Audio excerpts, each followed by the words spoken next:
இது மகாவிஷ்ணுவின் இரண்டாவது அவதாரம் ஆகும். கூர்மம் என்றால் ஆமை என்று பொருள். ஒரு காலத்தில் தேவர்கள் தங்கள் சக்தியை இழந்தனர். அசுரர்கள் அவர்களை அடக்கத் தொடங்கினர். முதலில் தேவர்கள் பிரம்மாவிடம் தான் உதவி கேட்டார்கள். அப்புறம் தான் பிரம்மா அவர்களை விஷ்ணுவ பெருமாள் இடம் அனுப்பினார்கள். ஏன் பிரம்மாவிடம் முதலில் போனார்கள்? ஏனென்றால் பிரம்மா உலகத்தை படைத்தவர். அவர்தான் தேவர்களுக்கு படைப்புத் தலைவர் மாதிரி. அதனால் பிரச்சனை வந்ததும் தேவர்கள் முதலில் அவரிடம் போனார்கள்.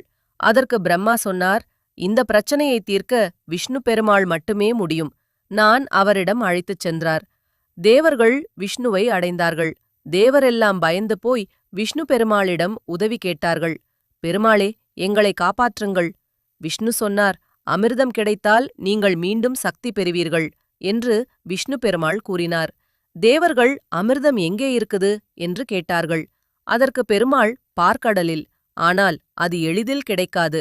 அதை பெற பார்க்கடலை கடைய வேண்டும் என்றார். விஷ்ணு ஒரு தந்திரமான யோசனை சொன்னார். பார்க்கடலை தேவர்களுக்கு சக்தி இல்லாததால் அசுரர்களையும் சேர்த்து கடையுங்கள்.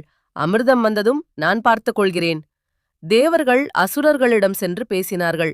அசுரர்கள் மகிழ்ந்து ஒத்துக்கொண்டார்கள். கடலை கடைய மந்தரமலை அதை கடையும் கயிறு போல. வாசுகி பாம்பை மலைக்கு சுற்றி பிடித்து இரு பக்கமும் இழுத்தார்கள். தேவர்கள் வால் பக்கம், அசுரர்கள் தலைப்பக்கம். ஆனால் ஒரு பிரச்சனை. மந்தரமலை மிகவும் கனமாக இருந்தது. அதை கடலில் வைத்ததும் மலை நேரே கீழே மூழ்கிப் போச்சு. தேவர்களெல்லாம் அதிர்ச்சியில், ஐயோ, மலை மூழ்கிட்டே, இப்ப என்ன செய்வது? அப்போதுதான் கூர்ம அவதாரம். அப்போது விஷ்ணு பெருமாள் ஒரு பிரம்மாண்ட ஆமை வடிவில், அதாவது கூர்ம அவதாரம் எடுத்தார்.